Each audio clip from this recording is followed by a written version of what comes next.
안녕하세요. 터미입니다. 오늘 들려줄 무서운 이야기는요. 저번 시간에 이어서 박보살 이야기 6-1화를 들려드릴 건데요.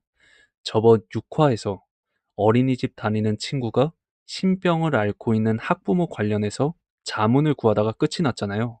오늘은 그 후의 이야기부터 들려드릴게요. 그럼 오늘도 시청 전에 좋아요 부탁드리면서 박보살 이야기 6-1화 바로 시작하겠습니다. 그렇게 며칠 후 문제의 일이 생긴 거야. 그날도 어린이집에 다니는 친구랑 박보살 그리고 나까지 다시 모였는데 친구의 표정이 저번보다 더 안 좋아 보이길래 또 무슨 일이 생긴 거냐고 물어봤지. 그런데 친구가 조심스럽게 말하기를 평소에 그 아이 몸에 멍자국이 자주 보이길래 혹시 다른 원생한테 괴롭힘을 당하나 싶어서 유심히 관찰을 했대. 근데 딱히 이상한 낌새가 없어서 아동학대까지 의심하면서 부모님을 살펴봤는데 등 하원 때 보면 아이를 끔찍히 아끼고 애착 형성도 아주 잘 되어 있었다는 거야.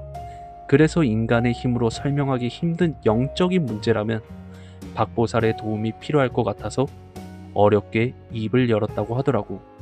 그래서 우리는 다음 날 간식을 잔뜩 사들고 친구가 일하는 어린이집으로 그 애를 보러 갔어. 당시 나는 하던 일을 그만두고 쉬고 있을 때라 시간 여유가 많아서 별 생각 없이 따라 나섰지. 그렇게 간식을 먹는 아이를 가만히 응시하던 박보살이 아직은 홀령이 아이에게 직접 붙지 않았다면서 엄마를 먼저 만나야겠다고 하더라고. 그래서 친구는 어린이집에서 해고될 각오까지 하고 떨리는 목소리로 아이 엄마에게 전화를 걸어 조용히 만나고 싶다고 말을 했어. 그런데 마침 몸이 좋지 않아서 외출이 어려우니까 집으로 직접 와줄 수 있겠냐는 거야. 그래서 우리는 이끌리듯 그 집으로 향했어. 그렇게 초인종을 누르니까 문이 열렸고 생각보다 집안 분위기는 차분하고 조용하더라고. 그리고 어리둥절한 표정의 아이 엄마가 우리에게 음료를 건네면서 자리를 권했지. 그런데 그때 방 안을 이리저리 살피던 박보살이 친구가 설명을 시작하기도 전에 무언가를 발견한 듯 호통을 치기 시작하는 거야. 그 순간 형용할 수 없는 극심한 공포가 밀려와서 온몸이 굳어버렸어. 그리고 박보살이 나지막하게 연부를 외우기 시작하니까 갑자기 아이 엄마의 눈빛이 희번덕하게 변하면서 미친 듯이 발광하기 시작하는 거야. 놀란 박보살은 스님이 주신 보리수 염주를 풀어서 부들부들 떨리는 손으로 아이 엄마를 내려쳤어. 우리는 너무 무서워서 그저 울부짖는 아이를 품에 꼭 안고만 있었지. 그때 귀신에 빙의된 엄마가 아이를 무섭게 노려보면서 다 죽여버리겠다고 고함을 지르더니 아이한테 거칠게 달려들더라고. 나는 너무 무서워서 질끈 눈을 감았다가 타닥 소리에 눈을 떠보니까 염주를 목에 건 채 쓰러진 아이 엄마와 그녀를 잡고 함께 쓰러진 박보살이 보이는 거야. 나는 순간 박보살이 차 안에서 신신당부했던 말이 생각나서 곧바로 이모님께 전화를 걸었지. 무서워서 도망치고 싶었지만 친구를 이대로 두고 가면 큰일이 날 것 같아서 발이 떨어지지 않더라고. 그렇게 다급하게 달려오신 이모님은 우리한테 파치랑 소금을 뿌리시면서 부정 안 타려면 집에 갈 때 꼭 다른 곳을 들렸다 가라고 신신당부하셨어. 그렇게 우리는 카페에 멍하니 앉아 있다가 겨우 집으로 돌아왔지. 그날 이후로 소식이 끊겼던 박보살은 2주 만에 괜찮으니까 걱정 말라는 짧은 문자를 보내왔어. 그리고 아이 역시 그 사건 다음 날부터 등원하지 않아서 행방을 알 수 없었지. 그리고 한 달이 지나서야 만난 박보살에게 충격적인 뒷이야기를 들을 수 있었어. 아이 엄마가 덮치던 순간 몸을 던져 염주로 목을 감았는데 그 찰나에 상대의 몸에 있던 홀령이 자신에게 쑥 들어왔다고 하더라고. 박보살은 염주를 놓치면 완전히 영혼을 잠식당할 것 같아서 이모님이 오실 때까지 죽을 힘을 다해 버텼던 거야. 그리고 이모님이 홀령을 달래면서 다 들어줄 테니까 밖으로 나오라고 천도하자마자 영가가 순식간에 자취를 감춰버렸다고 해. 그리고 그 영가는 아주 먼 옛날 그 집터에서 병에 걸려 계모한테 구박을 받던 불쌍한 아이였대. 그리고 유일하게 사랑해주던 할머니가 돌아가시고 아버지가 집을 비운 사이에 계모가 방에 불을 질러 아이를 살해했던 거야. 그래서 억울하게 죽은 어린 영혼이 박보살의 몸을 빌려서 자신이 불태워 죽인 범인의 이름을 울부짖으면서 통곡한 거지. 그렇게 박보살이랑 이모님이 곧바로 절에 들어가서 불쌍한 영가를 위해 정성껏 천도제를 지내주었다고 해. 그 원한이 어찌나 깊고 매서웠던지 박보살은 온몸이 부서질 듯 아파서 며칠 동안 물조차 제대로 삼키지 못했었대. 그리고 아이 몸에 있던 멍자국도 엄마가 영혼의 존재를 완강히 거부하니까 홀령이 분풀이로 낸 상처였다고 해. 나중에 듣기로는 그 가족은 사건 직후에 도망치듯 서둘러 이사를 떠났다고 하더라고.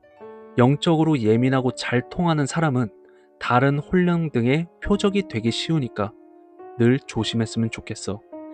그리고 이번 이야기는 시간을 거슬러서 내가 가장 싱그럽던 대학교 2학년 시절의 이야기야. 사주에 도화살이 강하게 끼어있던 나는 평범한 외모였지만 특유의 성격 덕분인지 연애가 끊이지 않았었어. 그러던 어느 날 내 눈길을 사로잡은 선배가 나타났고 나는 곧바로 짝사랑을 시작하게 되었지. 강의실에서 선배가 출석 대답만 해도 심장이 막 터질 것 같아서 차마 말 한마디 붙이지 못했거든.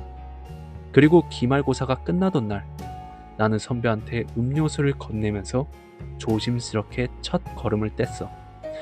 그렇게 우린 서로 문자를 보내면서 자연스럽게 연락을 주고받았고 그때부터 썸이 시작된 거야. 숫기가 없던 나는 만날 때마다 친구들을 데리고 나갔는데 선배가 엄청 아쉬워하더라고. 그렇게 한창 분위기가 좋을 때 친구들이랑 다 같이 술을 마셨는데 그때 박보살도 동석하게 됐지. 그래서 술자리가 끝난 뒤에 박보살한테 우리 둘이 정말 잘 어울리는지 인연이 닿을 사주인지 물어봤거든. 근데 한참을 조용히 미소 짓던 박보살이 툭 던진 말이 바로 일기일회, 일희일비였어. 하지만 선배랑 나는 사소한 오해와 타이밍이 어긋나면서 점차 연락이 뜸해지고 자연스럽게 멀어졌지. 그렇게 가슴 한구석에 아련한 추억으로 묻어둔 채 6년이라는 긴 세월이 흘러갔어.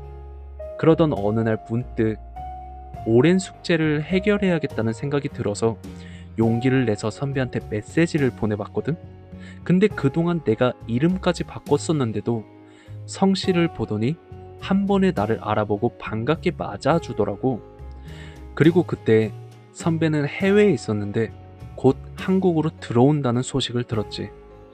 그렇게 마침내 한국에서 재회한 우리는 바닷가로 드라이브를 가서 술 한 잔을 기울이며 속마음을 털어놓았어. 그리고 선배가 보고 싶을 때마다 닮은 사람을 보러 가곤 했다는 내 수줍은 고백에 선배가 따뜻하게 화답해 주었지. 그래서 집에 돌아와 박보살한테 전화를 걸어서 예전에 했던 그 말들의 진짜 의미를 물어봤어. 그때 박보살이 해준 말이 삼신할매가 묶어준 붉은 실의 반대편이 바로 그 선배의 발가락에 연결되어 있었다는 거야. 그리고 생애 단 한 번뿐인 귀한 인연이니까 사소한 어긋남에 흔들리지 말라는 뜻이었어. 그때는 서로 너무 어려서 인연을 맺을 적절한 시기가 아니었던 거지. 그렇게 그 긴 시간을 돌아서 마침내 결실을 보게 된 거야. 우리는 원래 더 일찍 식을 올리려고 했는데 가문의 사정과 길한 나이를 맞추느라 조금 미루게 됐어. 그리고 집안의 갑작스러운 초상이 겹치는 바람에 재앙을 피하고자 날짜를 다시 받았거든. 그래서 철학관이나 스님의 조언을 꼼꼼히 구한 끝에 마침내 2017년에 행복한 결혼식을 올렸어. 긴 세월 동안 서로를 기억하고 기다려준 내 소중한 인연에게 깊은 고마움을 전하고 싶어.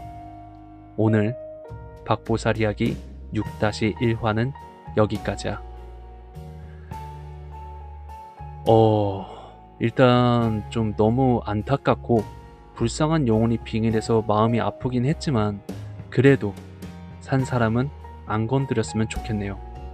뭐 한이 그만큼 많은 거였겠지만 그래도 좋은 곳으로 가서 행복하게 잘 지냈으면 좋겠고, 이렇게 재밌는 글을 써주신 글쓴이 분도 평생 행복하게 잘 지내셨으면 좋겠습니다.